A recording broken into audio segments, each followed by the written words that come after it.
Mommy, is he my new daddy? The question sliced through the soft hum of the honeymoon suite, like a sudden gust of wind through still air.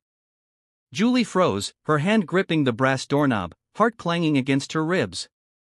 She turned slowly, pulse thrumming in her ears. There, framed in the doorway, stood little Lena, her 7-year-old daughter, clutching the folds of her pale cream dress. Beside her, calm and steady in his wheelchair, was Marcus. Julie's breath hitched. She had not told Marcus. Not about Lena, not fully. She had planned to someday, but not tonight. Not their wedding night.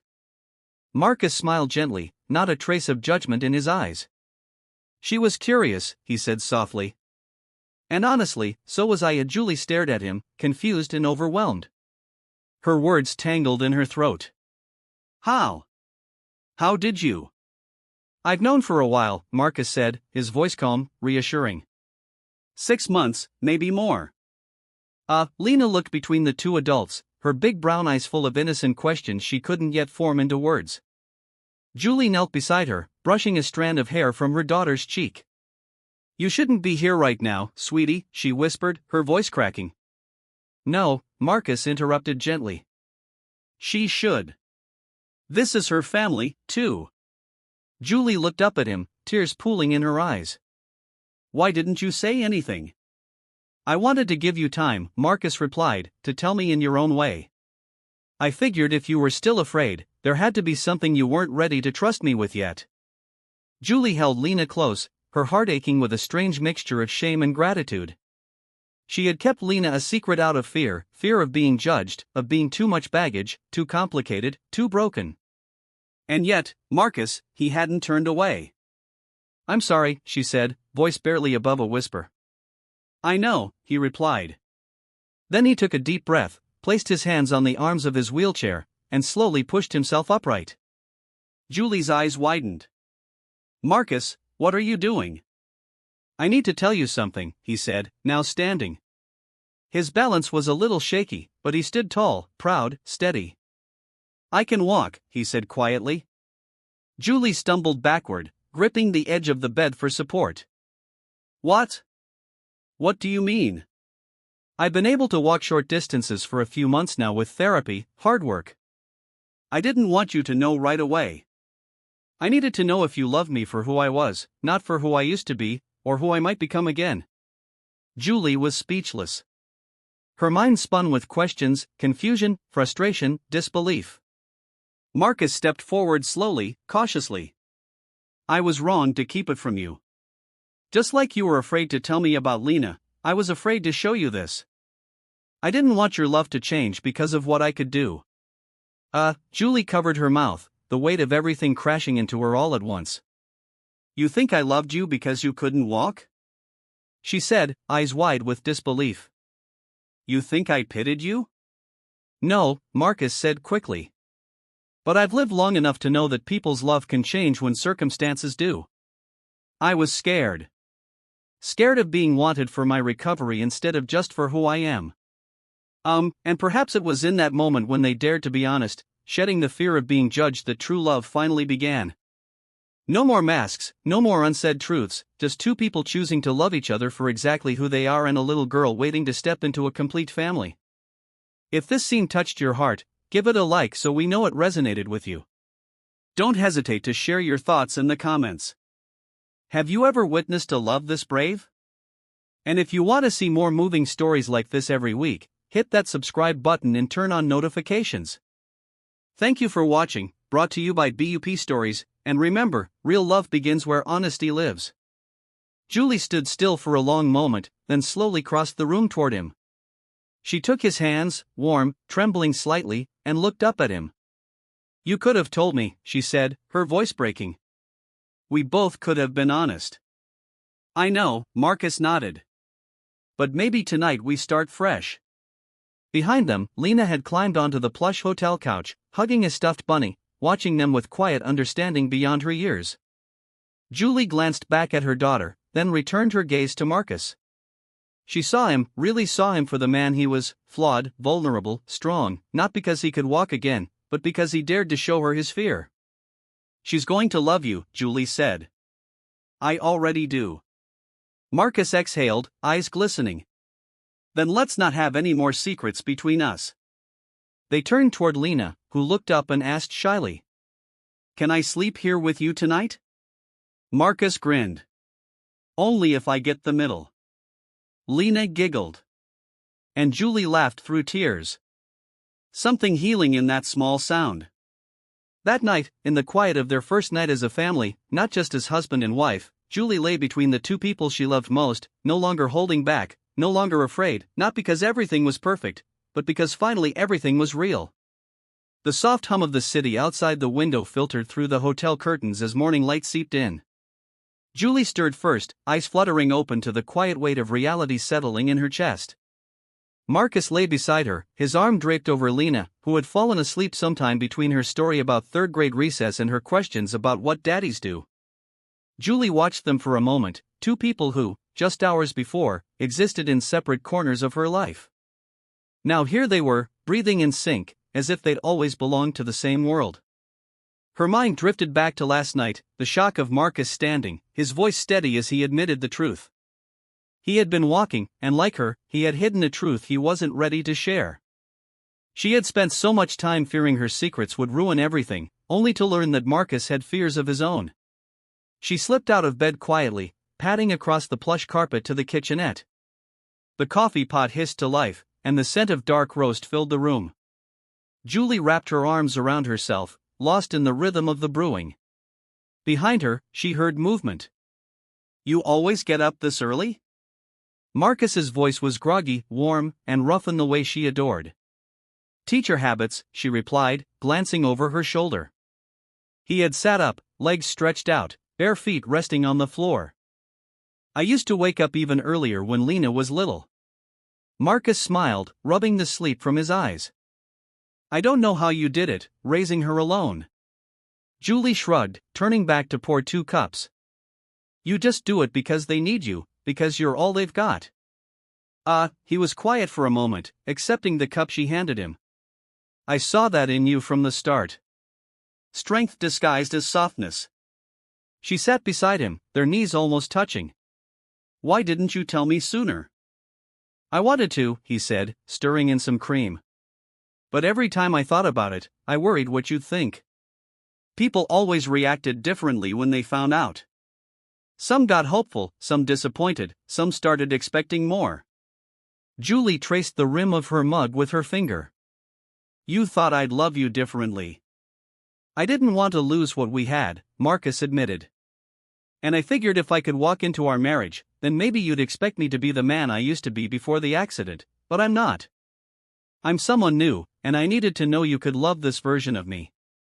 Julie nodded slowly, letting the silence stretch between them. Then she asked, and now that you know about Lena? Marcus looked toward the bedroom where Lena was still asleep, her bunny tucked under her arm. Now I know I want to be her dad if she'll let me. Julie blinked fast, tears threatening again. She hasn't had anyone consistent. I think she's been waiting for someone to choose her. Well, he said, placing a hand over Julie's. I choose both of you. The words hung there, solid and full of quiet promise. They spent the rest of the morning lounging in bed, watching cartoons with Lena, ordering pancakes and scrambled eggs from room service. It was chaotic, messy, and nothing like the picture-perfect honeymoon they had imagined, but it was theirs. And for the first time in a long while, Julie felt like she didn't have to pretend. That afternoon, they returned home to their modest but cozy house in East Atlanta. The yard was small with a creaky gate and a stubborn porch swing that Marcus had installed himself back when they first started dating. Julie showed Lena her new room, a mix of soft yellows and teal with the stuffed animals Marcus had been secretly collecting for weeks lined neatly on a shelf. Lena's eyes lit up as she recognized her favorite bear, a beat-up toy she had once left behind in Julie's car. You found it! She squealed. Marcus knelt beside her this time using no support, just a firm hand on the dresser and smiled. He's been waiting for you. Later that evening, after Lena had fallen asleep, Julie and Marcus sat on the porch. A light breeze rustled the trees. Fireflies blinked across the lawn, and somewhere down the block, wind chimes played a lazy tune. I didn't think it'd be like this, Julie said softly. Like what? So real, so sudden, like we stepped into something bigger than just us. Marcus leaned back, arms stretched along the top of the bench. That's family. It sneaks up on you, then it never leaves. Julie smiled, resting her head on his shoulder. She loves you already, you know. I know, he said. And I won't let her down. Or you. They sat in silence for a while, listening to the hum of crickets and the soft ticking of life beginning again. Then Marcus said almost as an afterthought, I have physical therapy next Tuesday. You want to come with me? Julie looked up at him. I'd love to, he nodded, then whispered. No more secrets. No more hiding, she agreed. That night, as they lay together, Julie stared at the ceiling, marveling at how the truth once feared had somehow stitched them closer. In the quiet, in the calm, she knew love didn't live in perfection. It lived in the spaces where people told the truth even when it scared them. And in those spaces, families were made. The community center buzzed with Saturday energy, muffled basketballs thumping from the gym, the clatter of chairs being arranged for the senior yoga class, and the faint melody of a gospel choir rehearsing in the basement. Julie stood just outside the multi-purpose room where the local art program she directed was setting up. Her phone vibrated with a message from Marcus. Therapy went great. Took 8 full steps today. Can't wait for dinner tonight. The 0. She smiled, typing back a quick heart emoji before slipping her phone into her back pocket. It had been 3 weeks since their wedding, and every day since had felt like a small miracle, quiet, but undeniable. Julie moved among the volunteers with a practiced ease, checking easels and organizing paintbrushes into neat rows. She had always found comfort in order, in structure. But lately, she had started to embrace the beautiful chaos of real life, of Lena's cereal spills, of Marcus humming off-key in the shower, of mornings that began too early and ended too late. It all felt alive. Miss Julie. A voice broke her concentration. She turned to see Mr. Franklin, a retired firefighter and one of the art class regulars, his broad shoulders hunched slightly from old injuries, but his spirit remained fierce. You've got someone waiting out front, he said, tapping his cane lightly. Real sharp fella, tall, smooth voice. That's your husband? Julie blinked. Marcus, he wasn't supposed to be here yet. Mr. Franklin chuckled. Well, he is, and he's not in a wheelchair today. A flicker of nerves rushed through her. She hadn't expected him to come like this, not here, not standing. She walked quickly to the front lobby, her heart a drumbeat of confusion and anticipation. And there he was, Marcus, in jeans and a navy blue button-up, standing tall with the help of a sleek black cane. He smiled when he saw her, and something in her chest softened. You're early, she said, approaching. I missed you, he replied, his voice low. And I wanted you to see me like this here. Not just in our house, but out in the world. Julie looked him over. He still moved carefully with intention, but his balance was solid. The quiet strength she had always admired in him now radiated from his posture, from the calm in his eyes. I didn't want you to feel like I was hiding anymore, he continued. I know this place matters to you, your work, your people. I wanted them to see who I am now. She reached for his hand, their fingers lacing together with natural ease. They're going to love you because I do. Marcus smiled, the kind that reached all the way to his eyes. They walked together into the art room, heads turned, whispers fluttered. Marcus greeted each person with quiet dignity, and Julie could sense the shift, the respect he commanded without demanding it. He wasn't just Julie's husband. He was Marcus, a man who had lived through fire and come out steady on the other side. Later, as the kids dipped brushes into bright acrylics and painted landscapes that looked more like dreams than fields, Lena burst into the room with her after-school group. She ran straight to Marcus. Daddy, she squealed, throwing her arms around his waist. A hush fell over the room for a brief second. Julie inhaled sharply, but Marcus didn't flinch. He knelt slow, careful, and hugged Lena back. I missed you, too, baby girl, he said. And just like that, the room breathed again. Julie met the eyes of a few parents in the back.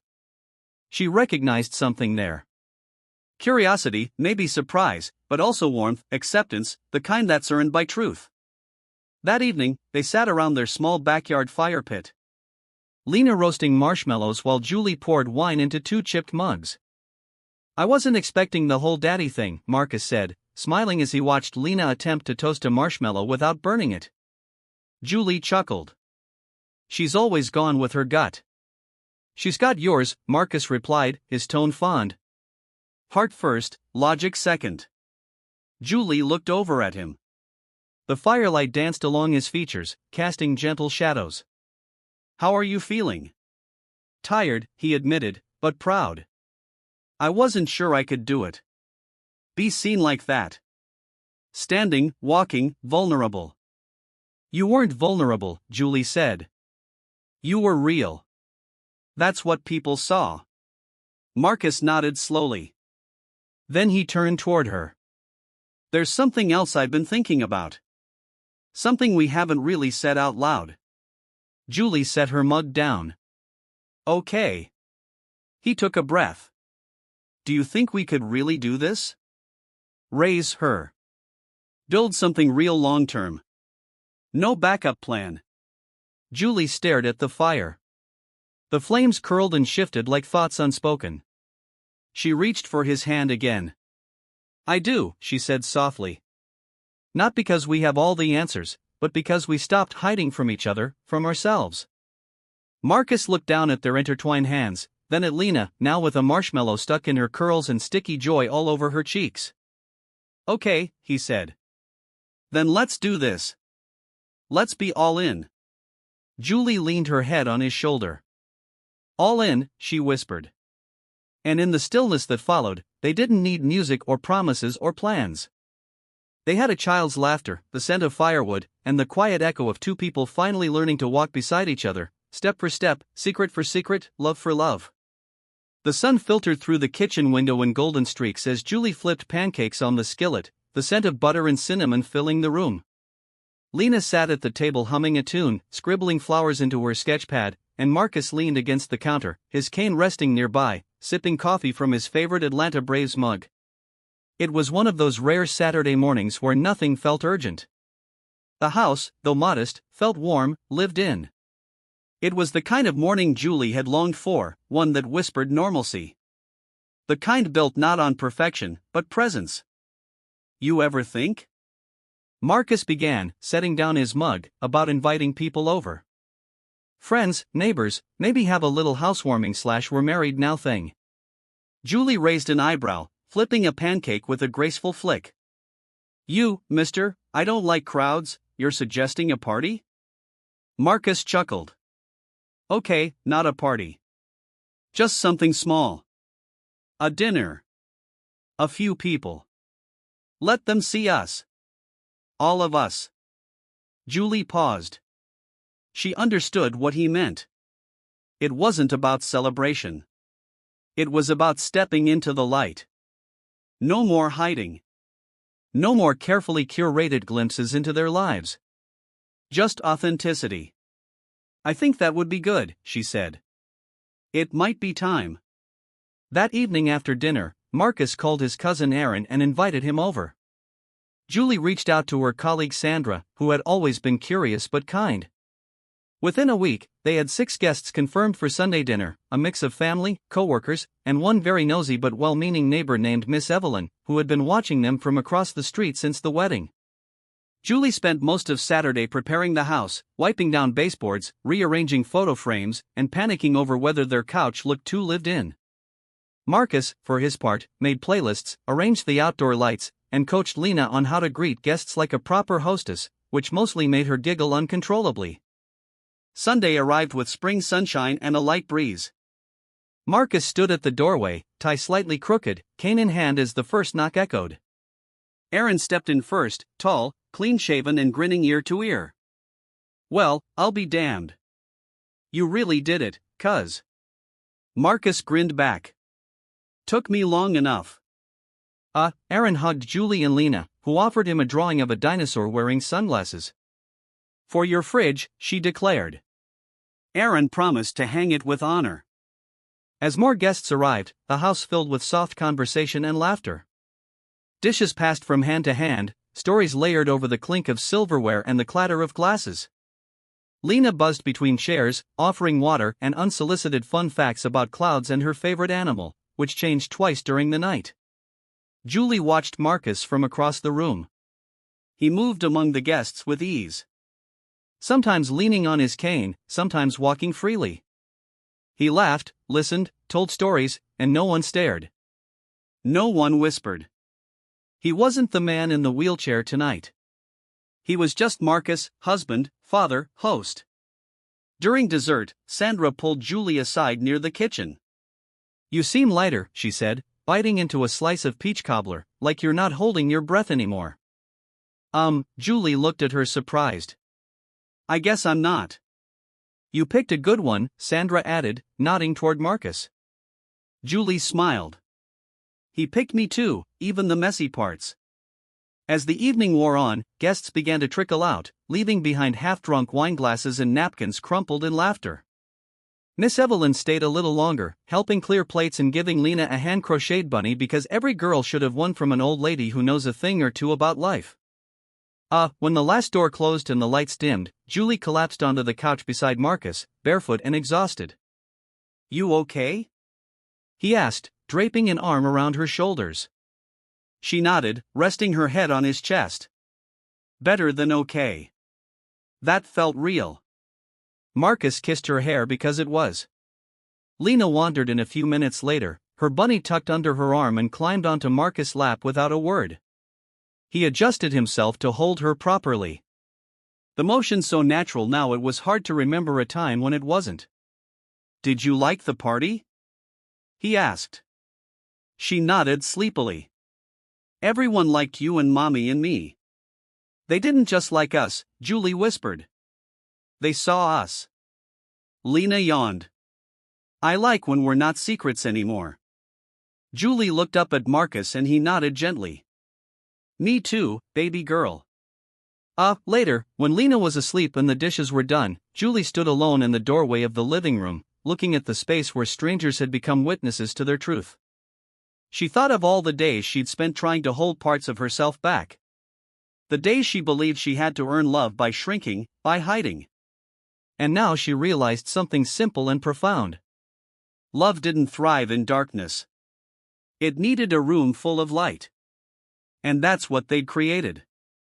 Not just a home, but a space where truth could be told, fears could be named, and love could breathe. Julie turned off the last lamp and whispered into the dark. "We're here now, all of us." And for the first time in her life, that was more than enough. The Monday after the dinner party dawned cooler than usual, with a sharp breeze sweeping in from the north. Autumn had finally begun to nudge summer aside, painting the trees outside Julie's classroom in deep reds and golden browns. She stood at the window during her prep period, sipping lukewarm coffee and thinking about how far things had come. The party had been more than a gathering. It had been a statement, a beginning, a quiet declaration that they were no longer hiding, no longer waiting for the right time to show up as themselves. Her thoughts were interrupted by the sharp buzz of her phone. A message from Marcus lit up the screen. "Lena asked me a big question this morning. Said, we'll talk tonight. Hope I don't mess it up." Julie frowned slightly, curiosity prickling. She texted back quickly. "What did she ask?" The reply came after a pause. "She wants to know if she can call me Dad. Not Daddy, just Dad." Julie stared at the screen, her heart skipping a beat. Her fingers hovered over the keyboard, then dropped to her side. She didn't need to respond. Not now. She trusted him. And Lena, if that conversation was meant for them, she'd let it be theirs. When she returned home that evening, the house was filled with the faint smell of garlic and rosemary. Marcus was at the stove, apron tied haphazardly around his waist, stirring a pot of spaghetti sauce like he'd done it 100 times before. Lena sat at the kitchen table with a coloring book, humming a tune Julie didn't recognize. Julie kissed Lena on the head, then slid her arms around Marcus's waist from behind. "How'd it go?" she asked softly, resting her cheek between his shoulder blades. "She caught me off guard," he admitted. Said she wanted to know if it was okay, that maybe I'd be mad, that maybe she'd waited too long. Julie pulled back, turning him gently to face her. And what did you say? I told her it was never too late to belong to someone, he replied. And that I'd be honored. Julie blinked fast, her heart full in her chest. She's been carrying that question for weeks. I know, Marcus said. It just melted me. They ate dinner at the table that night like any ordinary family. But for Julie, every glance, every word, every shared smile was soaked with something deeper, something earned. Later, after dishes were done and Lena was in bed, Julie and Marcus sat on the porch again. The night air was brisk, and they shared a thick wool blanket across their laps. She didn't say it again, Marcus said. Didn't call me Dad out loud, but she whispered it once. When I tucked her in. Julie smiled. She'll say it again when it feels safe. He nodded, then was quiet for a long time. When he finally spoke, it was in a low voice, almost uncertain. Sometimes I wonder if I deserve this. Julie turned to look at him. Why wouldn't you? He hesitated. Because I still have bad days. Days when I resent the accident. When I miss running, driving, being strong without limits. Days when I wonder if people still see me as a man or just a version of one. Julie reached for his hand under the blanket, threading her fingers through his. You're more man than anyone I know, she said. Not because of what you can do, but because of what you choose to do anyway. He turned to her, eyes glinting in the dim porch light. Even when I fall short? Especially then, she whispered.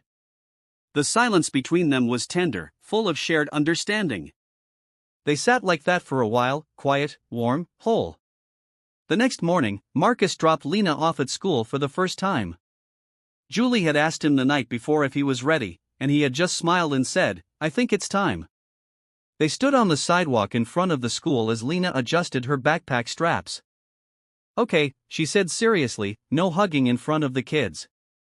Marcus held his hands up in mock surrender. Got it. No hugs.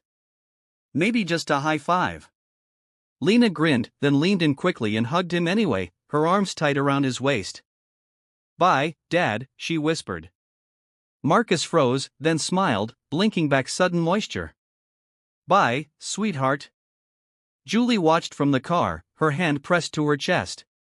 She'd seen many things in her life. Heartbreak, recovery, reinvention, but nothing like this. Nothing so simple, so quiet, and so revolutionary. Later that day, she got a photo on her phone from Marcus.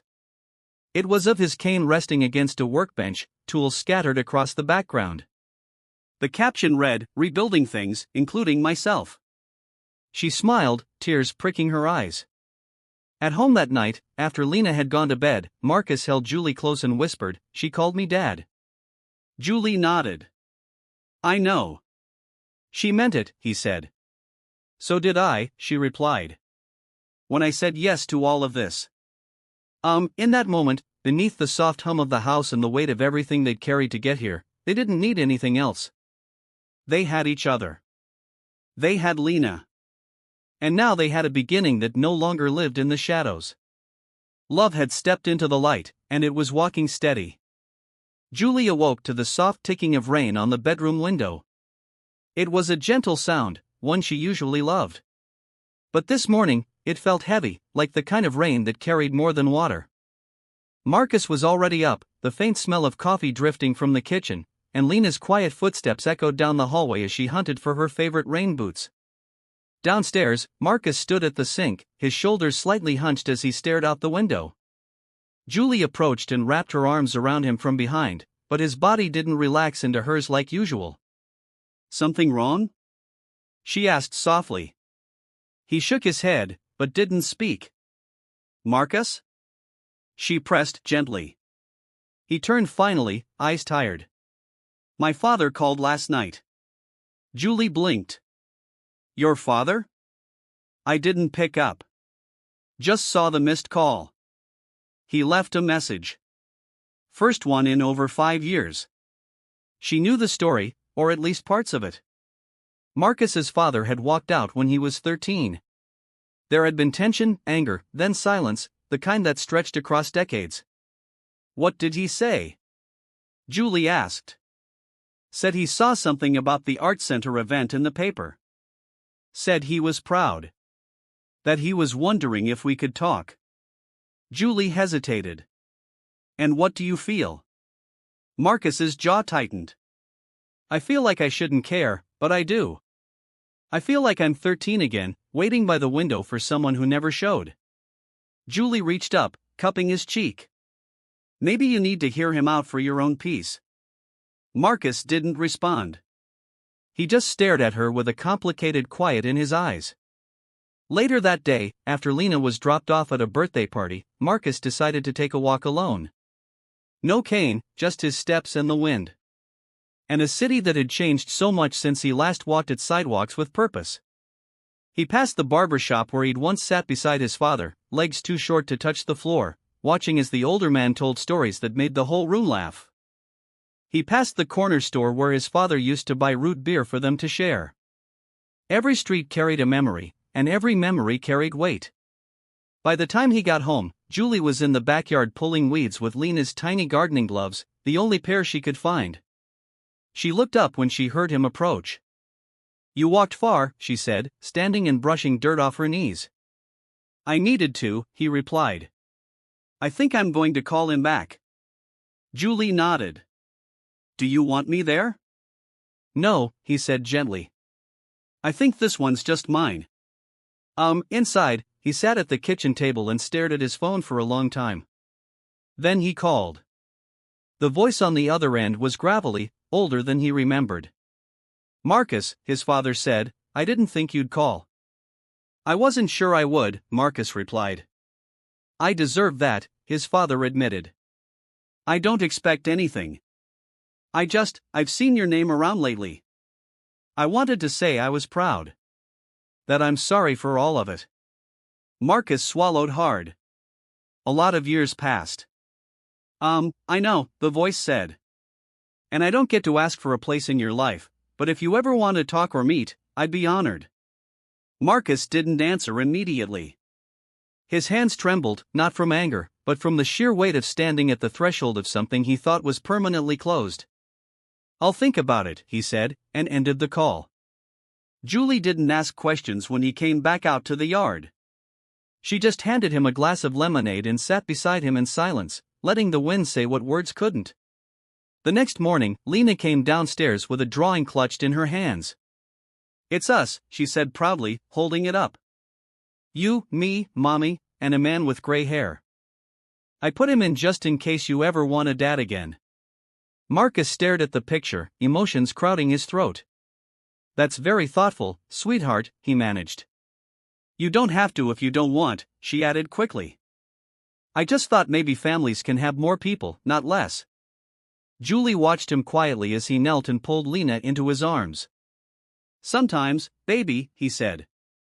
"The smartest people in the world are only 7. That night, as the house settled into quiet, Marcus sat with Julie on the couch, Lena fast asleep upstairs. "I might meet him," he said softly. "Just once. No expectations. Just see." Julie took his hand. "Whatever you need, I'm here." Marcus looked at her, at the woman who had taught him to trust again, to show up, to stay. And he knew that no matter what came next with his father or without, he was no longer the boy waiting by the window, he was the man who now opened doors for others, for himself, for love, and that changed everything. The next Saturday was gray, the kind of overcast that made the city feel quieter than usual. Marcus stood outside Miller's Diner on Auburn Avenue, staring through the fogged glass. Inside, old men nursed coffee refills while the jukebox hummed soft Motown. He had chosen this place deliberately, neutral ground, a spot he remembered from boyhood, where his father once laughed loudly over grits and eggs, where Marcus had once felt proud just to be next to him. Julie had offered to come. Lena had even drawn a picture for him to give the man if he seems nice, but Marcus knew this was something he had to do alone. He stepped inside, his footsteps slow, measured, as much from nerves as from habit. The hostess barely looked up, motioning toward a booth in the back. And there, already seated, was Charles Simmons' father. The man looked smaller than Marcus remembered, shoulders more hunched, face more lined. But the eyes were the same, sharp, searching, full of something that looked like hope, wearing a mask of guilt. Marcus stood at the edge of the table, uncertain. Charles stood too, hesitant, then extended a hand. "I wasn't sure you'd come," he said. Marcus shook his hand, firm but brief.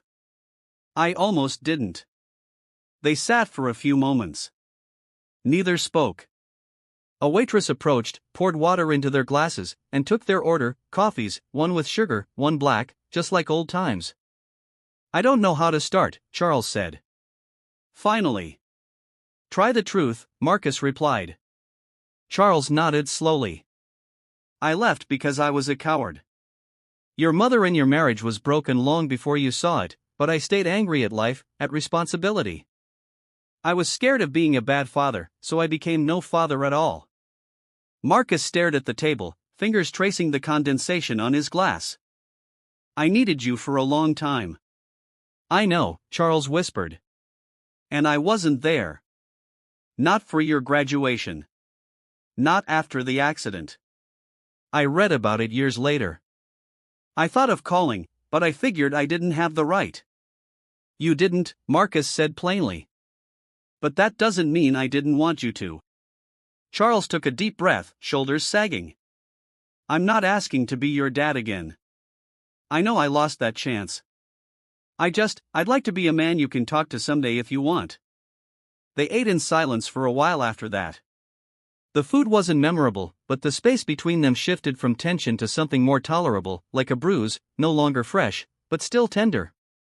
Eventually, Charles reached into his coat pocket and pulled out an old photo, worn edges curled. It was Marcus, age 10, holding a baseball glove, grinning through missing front teeth. "I carried this," Charles said, "everywhere, not because I deserved to, but because I needed to remember." Marcus looked at the photo, then at the man who had once abandoned him, and for the first time, he didn't feel like the child left behind. He felt like a man making his own choices. "Maybe we can have coffee again sometime," he said. Charles blinked fast, nodding. "That would mean more than you know." They parted with a handshake that held a little more weight than before. Marcus stepped outside, the wind tugging at his coat. He felt lighter, not because everything was healed, but because something had begun. When he arrived home, Julie was in the living room folding laundry. Lena was sprawled on the floor drawing a new comic strip featuring Super Dad and a bunny sidekick named Marshmallow. "Well?" Julie asked, looking up. Marcus sat beside her, letting out a long breath. "It wasn't easy, but it wasn't awful either." "Do you think you'll see him again?" He nodded. "I think I might." Julie placed a hand on his leg. "I'm proud of you." That night, after Lena was asleep, they sat on the porch again, wrapped in the same old blanket. Marcus told Julie everything, the photo, the apologies, the truth he never thought he'd hear. "I didn't forgive him," Marcus said. "Not yet, but I saw him. Not just as the man who left, but as someone trying." Julie leaned her head against his shoulder. "Sometimes that's the hardest step." He looked out at the quiet street, the glow of porch lights dotting the night like stars. "I think I finally understand something," he said. "What's that?" "That healing doesn't mean pretending it didn't hurt. It means choosing not to let the hurt decide who you become." Julie squeezed his hand. "Then you're healing beautifully." And for the first time in decades, Marcus didn't feel like a broken boy or a wounded man. He felt whole in progress, but whole. And that was enough for now. It was a quiet Tuesday afternoon when the knock came. Julie had just gotten home from school, her shoulders sore from a long day of wrangling restless middle schoolers through poetry exercises. She was halfway through pouring a glass of iced tea when she heard it, 3 slow, deliberate knocks.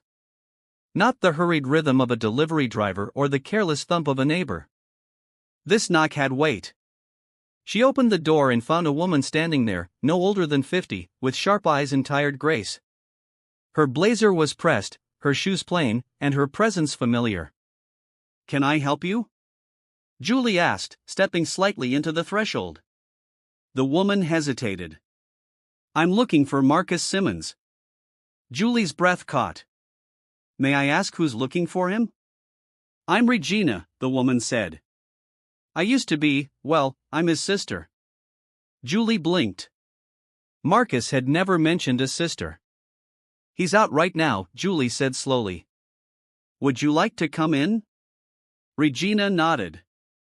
Inside, she looked around the house with eyes that lingered on small things, photos on the mantel, Lena's shoes by the door, the framed wedding picture in the hallway. I wasn't sure you'd let me in, she said finally.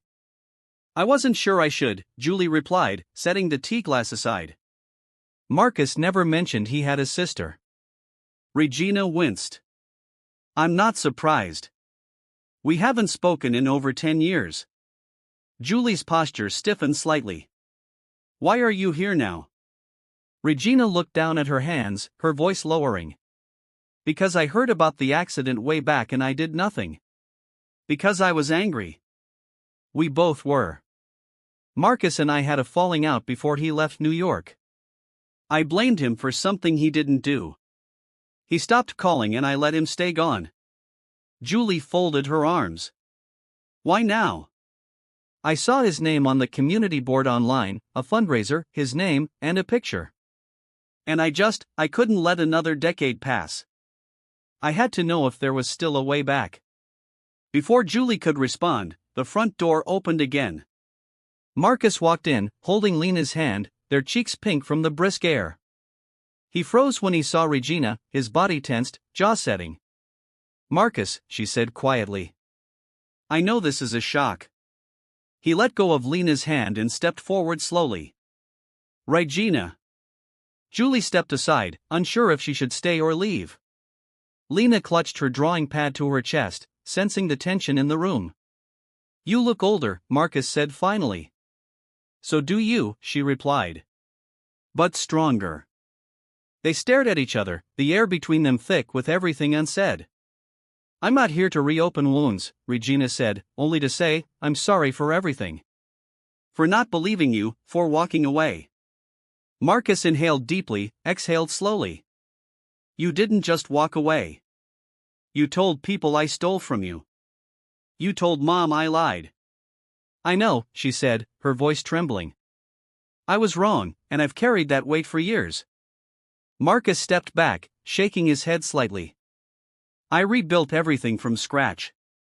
No one came looking for the truth. They just believed what was convenient. I was angry, Regina said. But I was also scared. Scared you were right about me. So I pushed you away. He stared at her, eyes filled with a swirl of pain and caution. What do you want from me now? Just a chance, she whispered. A chance to know who you've become, to see if maybe after everything, we're still family. The silence that followed was heavy but not empty. Julie moved to Lena's side, gently guiding her upstairs. Let's give them a moment, she whispered. Upstairs, Julie listened to the muffled voices below. There was no shouting, no slamming doors, just the steady rhythm of two people trying to reach across a decade of silence. Later, Marcus climbed the stairs and found her sitting on the edge of the bed, sorting through Lena's laundry. She's gone, he said softly. Julie looked up. How did it go? Hard, he said. But necessary. I didn't forgive her. Not yet. But I didn't push her away either. Julie set the socks aside and took his hand. That's something. He nodded. It's strange, this season of life. People coming back, truths unraveling. I spent so long trying to survive in silence. And now it feels like everything's being rewritten. You're rewriting it, Julie said gently. With every step, every choice. This is your story now. He kissed her forehead and held her close. Later that night, as Marcus tucked Lena into bed, she looked up at him sleepily. Was that lady your sister? She asked. Yes, he said. She used to be. Maybe she will be again. Did you forgive her? Marcus paused. Not yet. But I listened. Lena nodded. That's how stories start, with listening. He smiled, brushing a curl from her forehead. You're wise for 7. She yawned. Mom says it's because I eat vegetables. He laughed softly, kissed her goodnight, and turned off the light. Downstairs, he stood by the window, watching the wind shake the branches outside. For the first time in a long while, Marcus felt like his past wasn't something chasing him, but something he was finally walking toward, and step by step, he was meeting it on his own terms. The following weekend arrived with the crispness of early November, and a sky so clear it felt like glass. Julie had planned a modest neighborhood get-together in the park nearby, something small to bring the community closer and give Lena and the local kids a space to run free. There'd be hot cocoa, old Motown records spinning on a borrowed turntable, and a table for Marcus to showcase a few of his carved wood pieces. He had taken up woodworking not long after his recovery began, a quiet craft that steadied his hands and cleared his mind. That morning, as Marcus loaded a folding table into the trunk of their car, Julie called out from the porch, "Hey, you forgot your sign." He turned and grinned. "Can't sell anything if they don't know who I am, right?" Julie handed over the painted wooden board with Marcus made etched into it. Each letter sanded by hand and sealed with care. He took it from her, eyes lingering on the brushstrokes. "You really think people will stop by?" he asked. "I think they already believe in you," she said. "Now they'll just get to see what your hands can do." They arrived at the park just as other families were setting up. Kids ran ahead, chasing each other between picnic tables, and Lena took off to join them. Bunny sidekicked Marshmallow under one arm like always. Marcus found a shaded corner near the gazebo and set up his table. Julie helped arrange the small sculptures, birds, tiny houses, a family of bears, and one especially intricate angel he'd carved from maple. Each one told a story without words. As people wandered through, Marcus greeted them with quiet warmth. Some stopped to admire his work. Others, recognizing him from the art center or the fundraiser, lingered longer, asking questions about the process or the wood grain. A few asked about his leg, about how he learned to carve again. "I needed something to do while learning to walk," he would say, and leave it at that. Around noon, as the park filled with laughter and music, Julie noticed a tall man approaching Marcus's table. He wore a leather jacket, jeans too clean for yard work, and the wary posture of someone testing the waters. As he drew closer, Julie's stomach tightened. She recognized him barely. It was Wallace Green. He'd been a friend of Marcus in college until he wasn't. Marcus looked up, his expression unreadable. "Marcus," Wallace said, nodding. "Wallace?" Marcus replied coolly. "I didn't expect to see you here." Wallace said, "I heard you were doing some kind of local showcase." "I live here," Marcus said simply. "This is home now." Wallace hesitated. "Look, I owe you something, a lot, actually, for back then, for not speaking up." Julie stepped closer, listening. "When the accusations came out," Wallace continued, "I knew they weren't true. I knew your sister was angry, and I stayed quiet. I was scared. Didn't want to be caught in the middle." Marcus didn't respond immediately, his jaw worked slightly, his fingers tightening on the edge of the table. "You let me take the fall," Marcus said finally. "You watched people walk away from me. Friends, mentors, all because your silence was more comfortable than my truth." "I know," Wallace said. "And I've lived with that. I've tried to do better since then. When I saw the article, I had to come. Not to make it right. That's not mine to ask, but to face you." Julie held her breath. Marcus looked down at the wooden angel on the table, tracing the curve of its wings. He stayed silent for a long moment, then looked up. "I'm not the same man you walked away from," he said. "And you're not the same either, maybe. But this isn't about clearing your conscience. It's about you learning what silence costs." Wallace swallowed hard. "I have." Marcus nodded once. "Good." There was no handshake. No promise of reconnection, just understanding. And sometimes that was enough. Wallace stepped back, nodded once to Julie, and left the park without looking back. Julie moved to Marcus's side, brushing her hand lightly across his back. "You okay?" I will be, he said. Today felt like another scar finally closed. As the sun dipped lower, families began to pack up. Lena skipped back to them, cheeks red from running, holding a balloon in one hand and a cup of cocoa in the other. Daddy, she beamed. Miss Evelyn bought your little owl. She said it reminded her of her husband. Marcus smiled, the edges of his eyes softening. That one was my favorite. Julie kissed his cheek. She said she's putting it on her nightstand. Said it felt like it had a heartbeat. That evening, back at home, Marcus sat on the porch alone for a while. The carved angel rested on his lap, unfinished now in a way that no longer bothered him. It didn't need to be perfect. It just needed to be honest. He thought about Regina, about Wallace, about every person who had stood in silence while he bore the weight of lies, and about those now showing up late but sincere. Julie joined him a few minutes later, holding 2 cups of tea. Another piece of the past faced, she said, sitting beside him. One piece at a time, he nodded. She leaned into him. You're writing a new story every day, Marcus. One full of truth, full of light. He looked out at the stars beginning to flicker overhead. Then I hope someday someone reads it and sees how far a man can walk after being told he never would again. And in that quiet moment, under the gathering dark, they didn't speak again. They didn't need to. The silence, at last, was kind.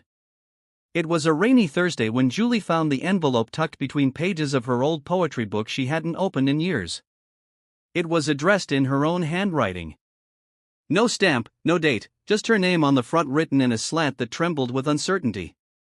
She had written it the week Marcus was in the hospital before the surgeries, before the slow walk toward healing began. She'd never sent it. She barely remembered writing it. But now, with the storm tapping at the windows and the house quiet except for the ticking of the kitchen clock, she sat at the table and read it. Marcus, if you're reading this, it means I finally found the courage to say what I was too afraid to speak. I don't know if you'll walk again. I don't know what the doctors will say tomorrow or the day after that. I just know I need you to understand that I didn't fall in love with your strength. I fell in love with your heart, with the way you read to Lena in Voices, with how you cook like it's sacred, and how you let me be tired without guilt. I love you in whatever shape you wake up tomorrow. If you let me, I'll stay, Jay. Her hands trembled as she folded it back up. So much had changed. And yet, the truth of those words still held. When Marcus came home later that evening, rain dripping from his coat, she was waiting for him with 2 cups of tea.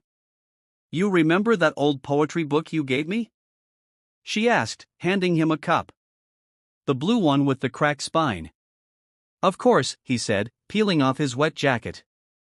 I found something in it. Something I wrote for you. Marcus raised an eyebrow. A poem? A letter from the hospital days? She handed it to him and stepped back. He sat slowly, unfolded the paper and read. The kitchen fell into hush. When he finished, he set the paper down, blinking at her. You really felt all that back then? He asked. I did. I still do. He reached for her hand across the table. You saved me, Julie. Not with speeches, not with medicine, just with being there, being you. She smiled through tears. I didn't know if it would be enough. It was everything. They sat quietly for a moment, the sound of the storm wrapping around them like a second heartbeat. Then Marcus pulled out a folded sheet from his jacket pocket. I've been carrying this around for weeks. Wasn't sure when or if I'd give it to you. She opened it. A sketch, charcoal on thick paper, her face serene, holding Lena in her arms with Marcus standing behind them, one hand on her shoulder. The drawing had no background, just the 3 of them floating, held only by each other.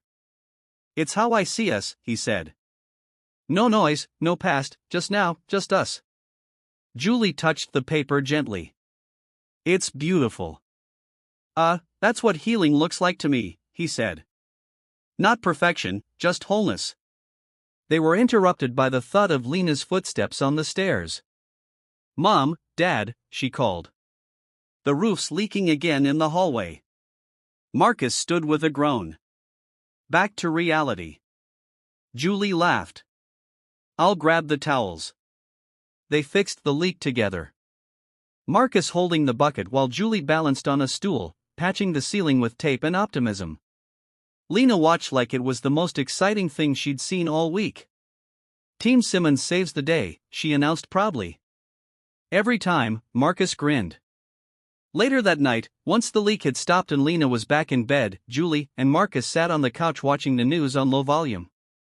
Have you thought about going back to school? Julie asked suddenly. Marcus looked over.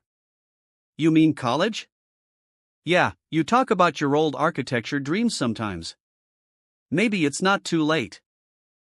He exhaled slowly. I don't know. I haven't opened a textbook in years. I'm not sure I'd even remember how. She nudged him playfully. You carved a birdhouse with a hidden drawer last week. You're basically a genius. He chuckled. Maybe. I'll think about it. You should, she said.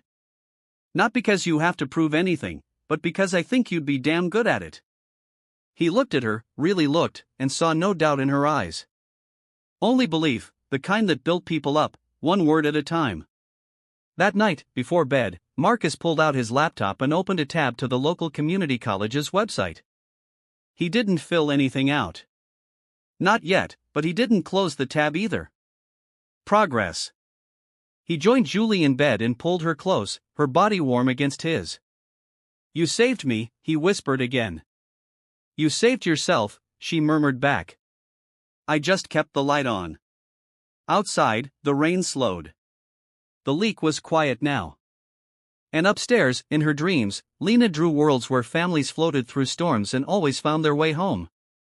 And downstairs, beneath soft blankets and shared breaths, Julie and Marcus lay together, no longer afraid of the past. No longer hiding from the future, just here, just whole.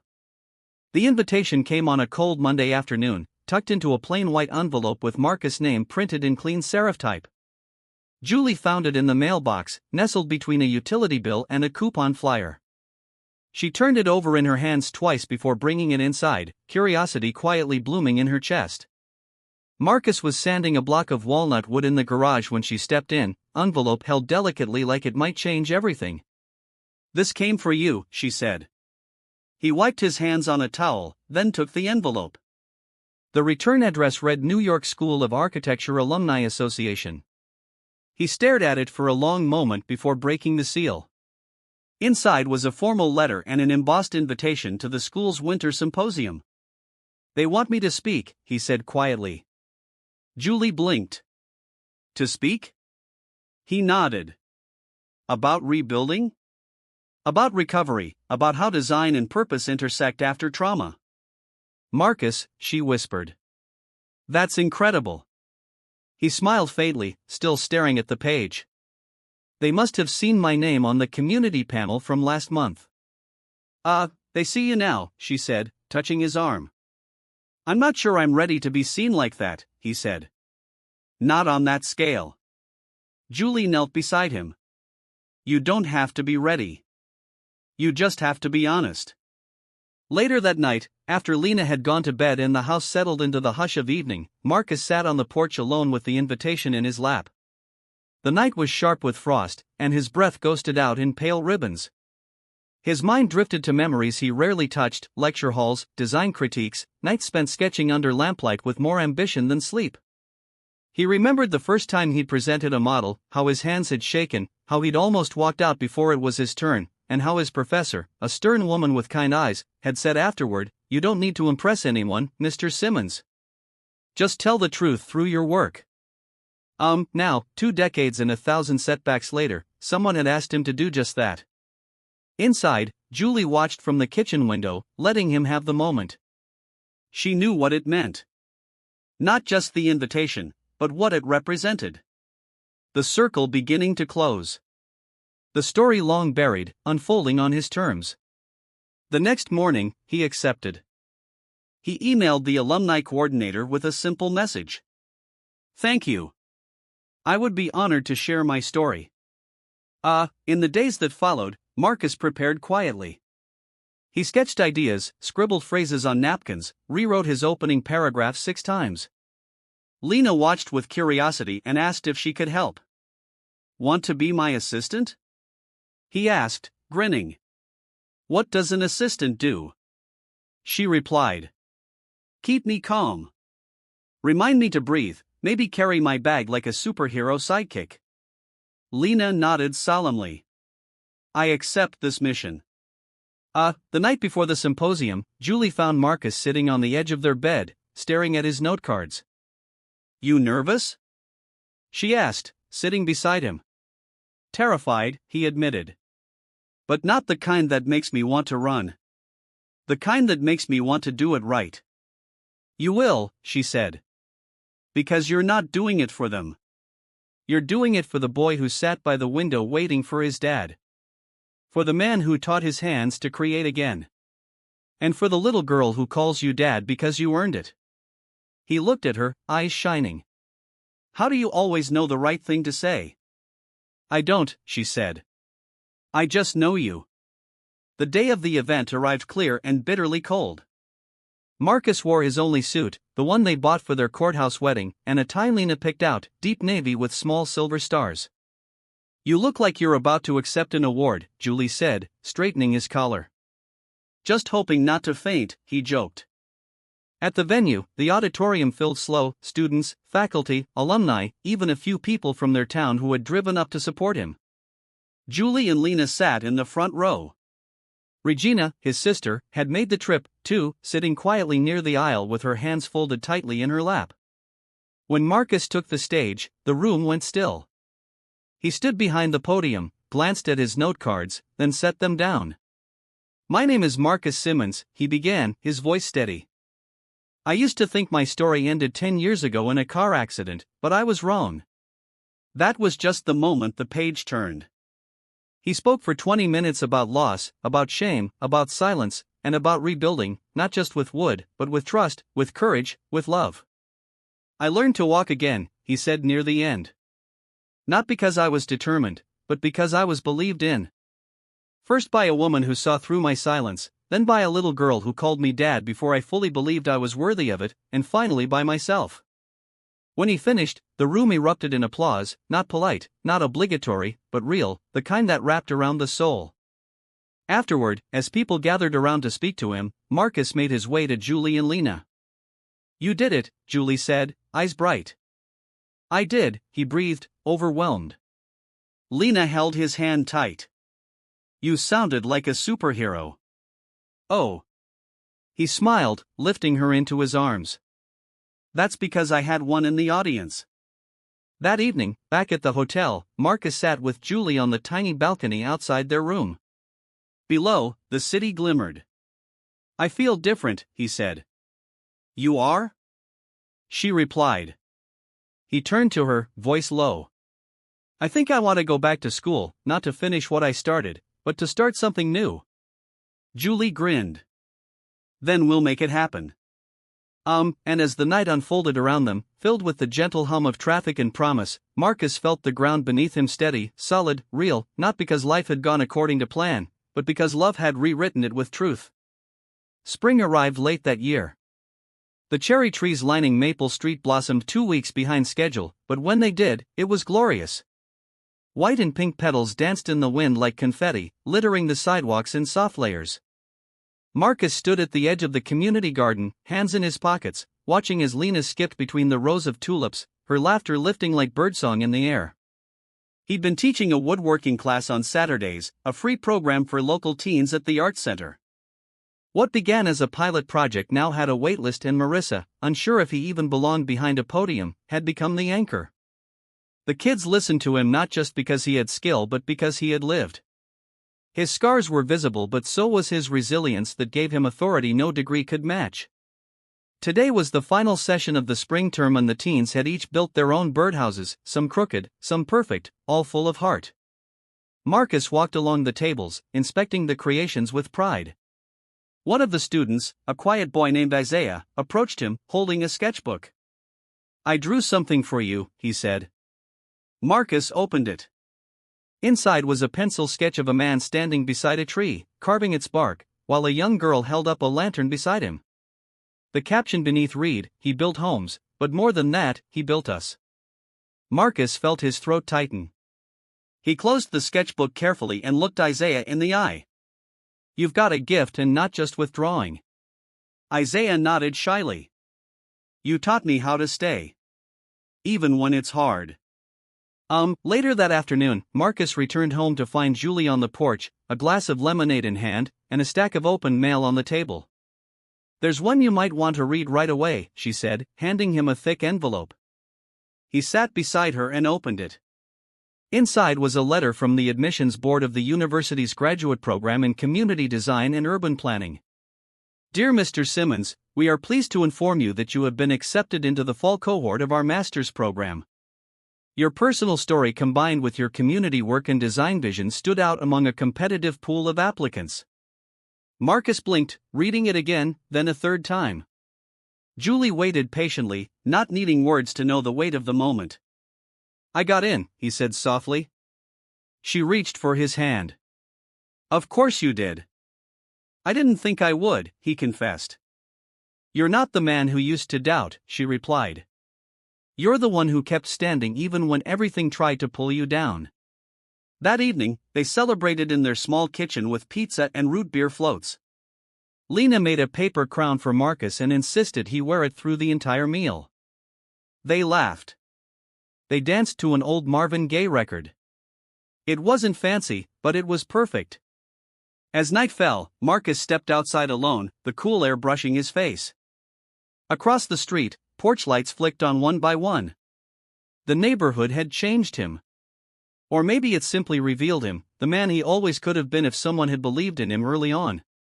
Now he believed in himself. Julie joined him, draping a blanket over his shoulders. "Thinking big thoughts," she teased. "Just grateful," he said. They stood in silence for a while, listening to the sounds of a neighborhood winding down. A dog barked in the distance. Somewhere, a wind chime sang a soft lullaby. "Do you remember the night I told you I could walk again?" Marcus asked. Julie smiled. "Of course. I remember being scared, not of walking, but of everything that came after.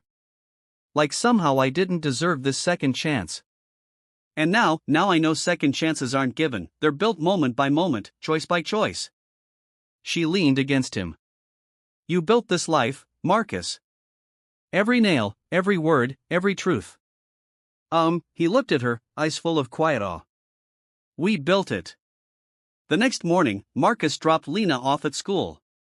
As he leaned down to hug her, she whispered, "When you build your next school, can I help paint the windows?" "You can design the windows," he smiled. "And the whole front door." She grinned. "With glitter?" He laughed. "We'll talk about the glitter." Back in his workshop, Marcus started a new project. This time, it wasn't a bird or a bench. It was a model, a small-scale design of a community hub. A place for meetings, classes, quiet moments, and loud ones, too. A place where people like him could gather. People who had been told no one too many times. People who still had stories to write. As he shaped the foundation with careful fingers, Marcus felt something settle deep within him. Not closure, but purpose. He didn't need to rewrite the past anymore. He just needed to build something better from it. And so he did, with wood, with hope, with love that never left. The man once broken had become a builder of homes, of hearts, of futures. And each step forward now echoed not with fear, but with grace. The story of Marcus teaches us that healing is not about erasing the past, but about choosing to rise above it with honesty, love, and purpose. Through resilience, forgiveness, and quiet courage, he rebuilt not only his body, but his entire life, becoming a father, a husband, and a pillar of his community. His journey reminds us that second chances are not handed out. They are earned through every small act of truth and grace, brought to you by BUP Stories.